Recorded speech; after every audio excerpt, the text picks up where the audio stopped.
Ruins on the corner, big band music, war memorials, a squirrel cage?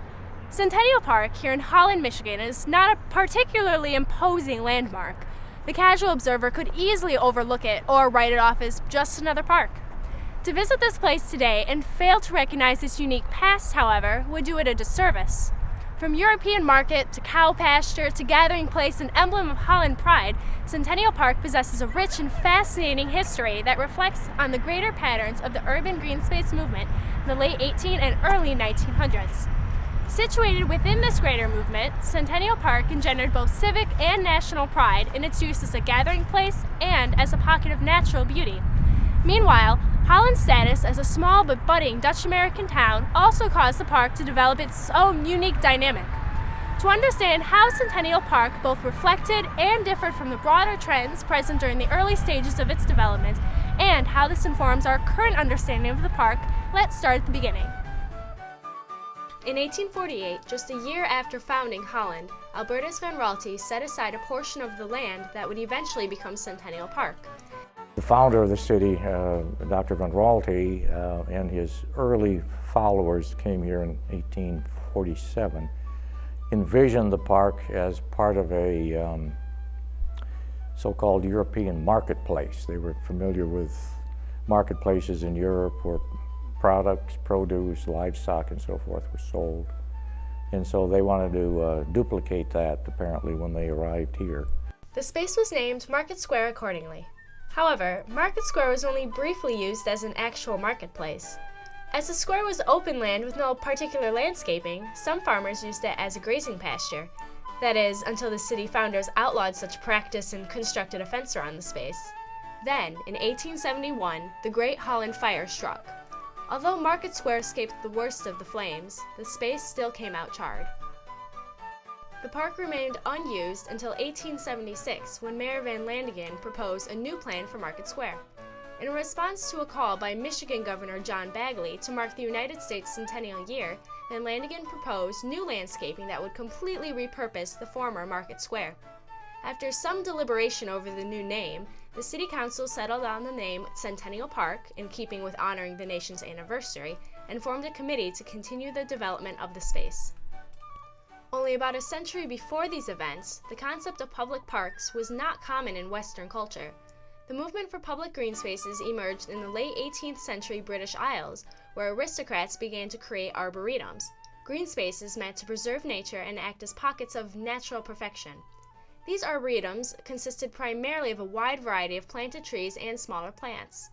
Although initially envisioned as private preserves, these arboretums became the inspiration for larger public parks in the late 19th century as the idea of planned green spaces spread to other Western European countries and to the United States.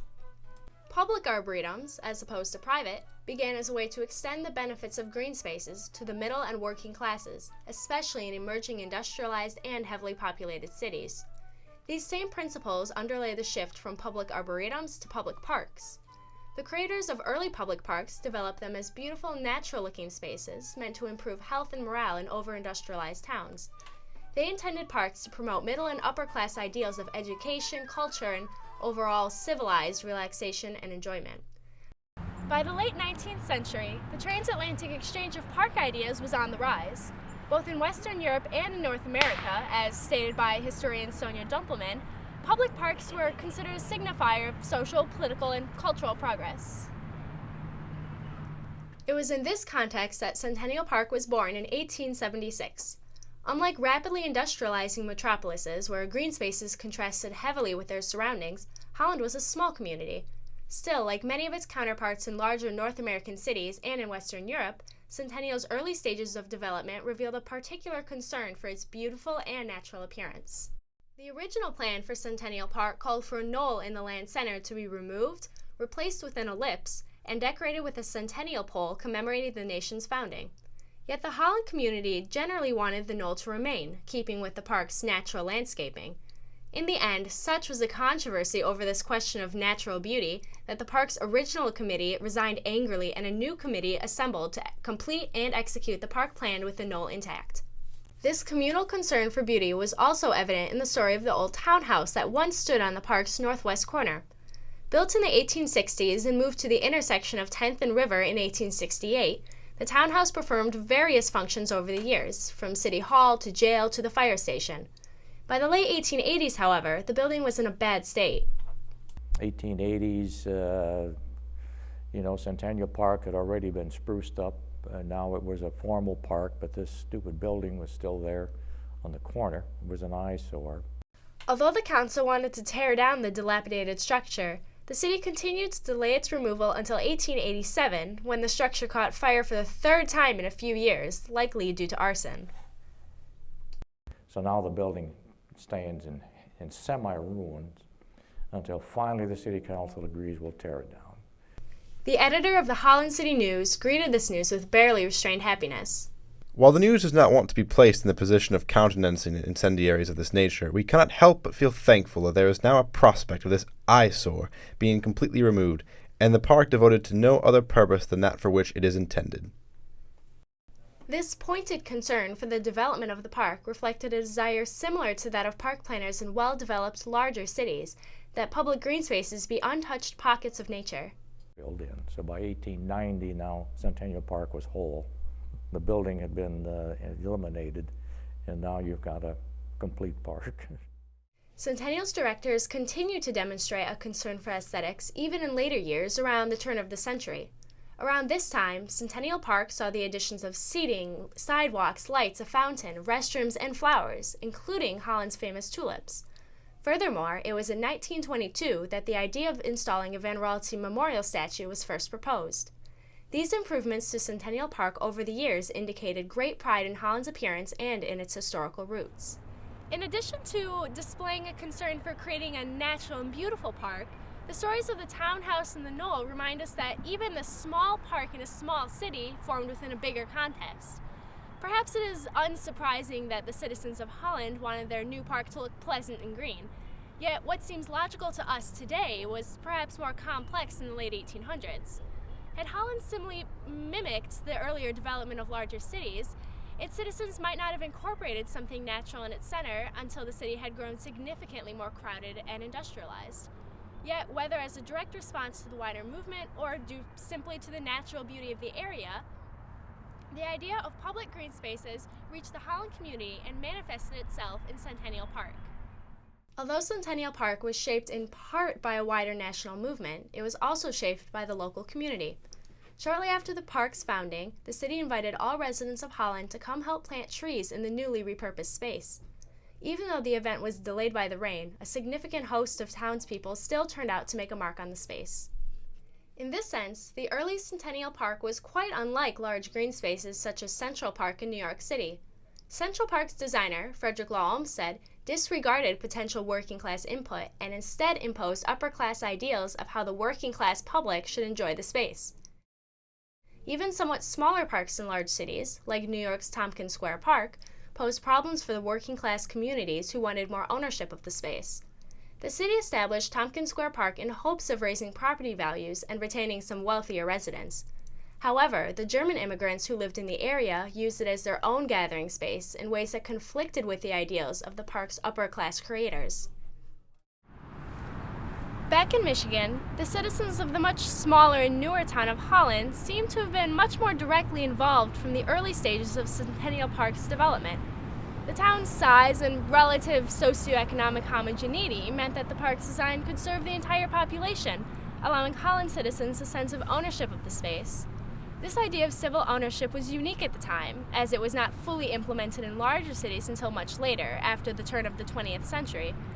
Unlike the parks of larger cities, Holland's Centennial Park was truly a place for the people. Although sometimes a point of contention, as with the arguments over the knoll and the townhouse, Centennial Park was a civic icon in which the town could take pride. Centennial Park was also a center of national pride. Even shortly after the initial establishment of the market square, Holland settlers demonstrated their love for their new country. The marketplace idea waned after a decade or so because as new arrivals came to Holland, to Michigan, they didn't necessarily subscribe to that philosophy that we wanted a European-style market. They were Americans, and so they wanted to do as Americans do, be individual store owners and purveyors of products. So the market idea just kind of languished and no longer was valid. Later, patriotism showed in Centennial's founding as a commemoration of the birth of the United States. Even beyond its initial establishment, though, Centennial Park remained an important site for the expression of national pride on the part of the Hollanders. The town used it for gatherings on such important holidays as Memorial Day and the 4th of July, featuring celebratory processions, orations, big band music, and even fireworks. As with ideas of civic ownership, such gatherings were not characteristic of the broader urban Greenspace movement until much later. In addition to the town makeup that encouraged civic gatherings in general, the early appearance of distinctly American celebrations in such a heavily Dutch community may have stemmed simply from the park's name commemorating the American Centennial. Centennial Park would continue to foster national pride even in the years to come. Memorial Day and 4th of July festivals remained major celebrations in the park. The Holland City News detailed especially festive Memorial Day events in the early 1920s, complete with patriotic music, speeches, and parades.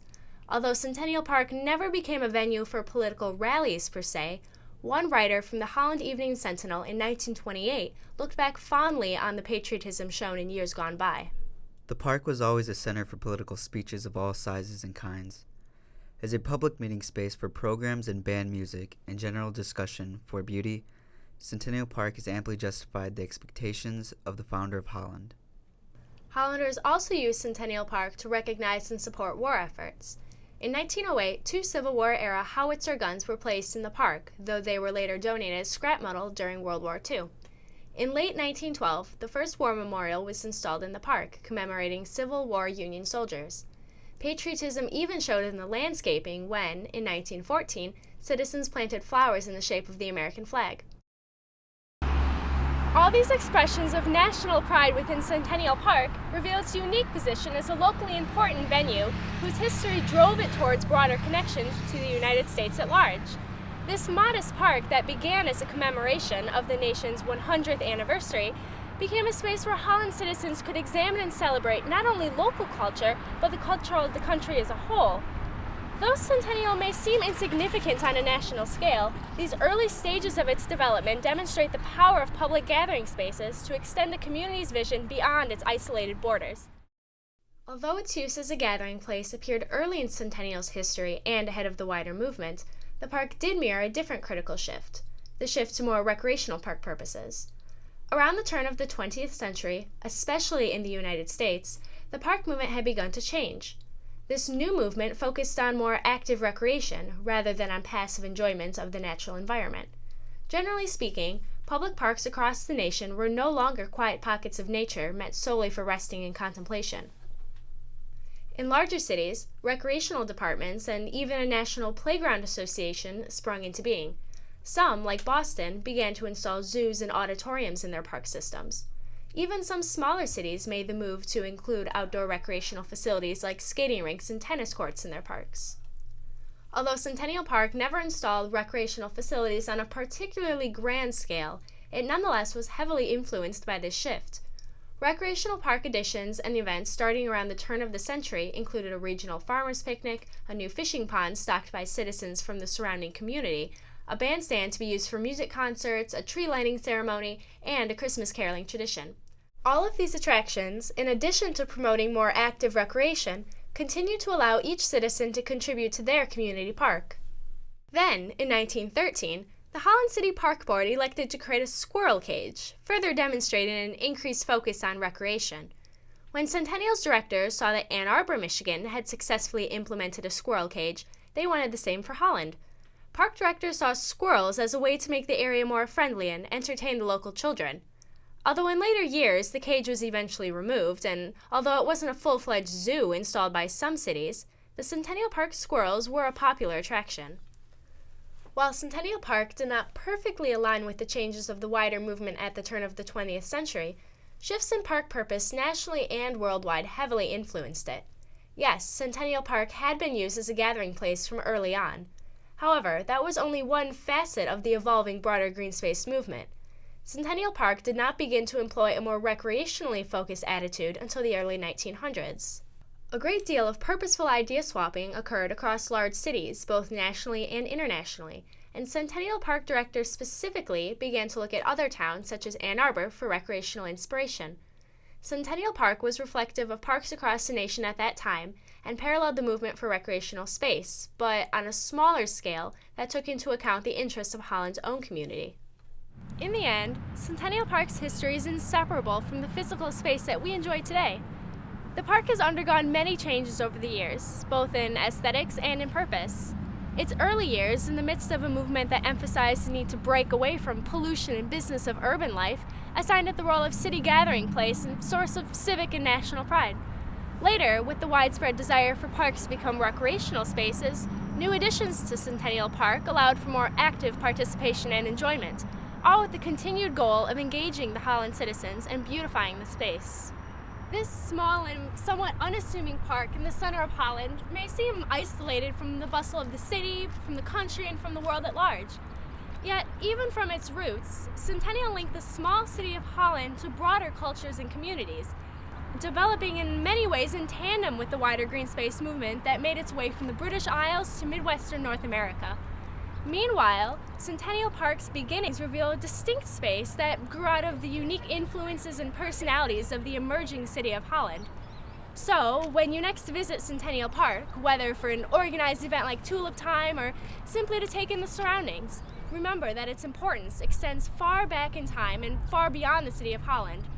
This unique but intercultural green space would not be what it is today without its rich and complex past.